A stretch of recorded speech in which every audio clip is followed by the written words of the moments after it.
মুক্তিযুদ্ধে বাংলাদেশের পাশে দাঁড়ানো খ্যাতনামা সাংবাদিক স্যার উইলিয়াম মার্ক টালি আর নেই। ২৫ জানুয়ারি রোববার ভারতের নয়াদিল্লির একটি হাসপাতালে ৯০ বছর বয়সী এই সাংবাদিক শেষ নিঃশ্বাস ত্যাগ করেছেন। ভারতে বিবিসির হয়ে দায়িত্ব পালনের সময় ১৯৭১ সালে বাংলাদেশের পক্ষে দাঁড়িয়েছিলেন মার্ক টালি। সীমান্তবর্তী শরণার্থী শিবির ও বিভিন্ন জেলা ঘুরে তিনি বাঙালিদের প্রকৃত দুর্দশার চিত্র আর যুদ্ধের খবর পাঠাতেন।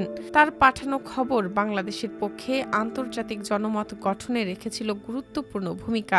এজন্য বাংলাদেশ সরকার তাকে মুক্তিযুদ্ধ মৈত্রী সম্মাননায় ভূষিত করে। মার্ক টালি ভারত সরকারের পদ্মশ্রী ও পদ্মভূষণ সম্মাননায় ভূষিত হয়েছেন।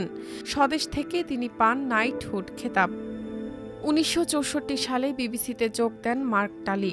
পরের বছর দিল্লিতে দায়িত্ব নিয়ে আসেন।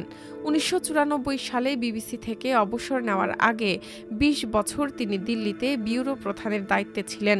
বিবিসি থেকে অবসর নেওয়ার পর ফ্রিল্যান্স সাংবাদিকতায় নিজেকে যুক্ত রেখেছিলেন আন্তর্জাতিক খ্যাতিমান এই সাংবাদিক।